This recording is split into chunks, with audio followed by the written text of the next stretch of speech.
The standing single arm resistance band overhead triceps extension is an exercise to target and strengthen the triceps. To get started, while standing, hold one end of the resistance band with one hand using an underhand grip while placing the other end under one foot on the same side.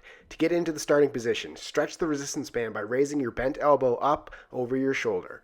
With your core and glutes contracted to protect your lower back, contract your triceps to fully extend your arm up above your head. To isolate the triceps, focus on keeping your elbow in and pointing straight ahead rather than flared out to the side while keeping your arm close to your head. Your arm should be fixed and locked in with the only movement coming from the elbow joint.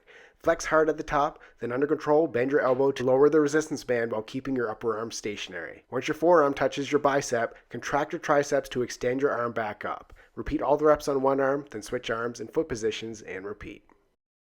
Subscribe to get a new exercise video every day.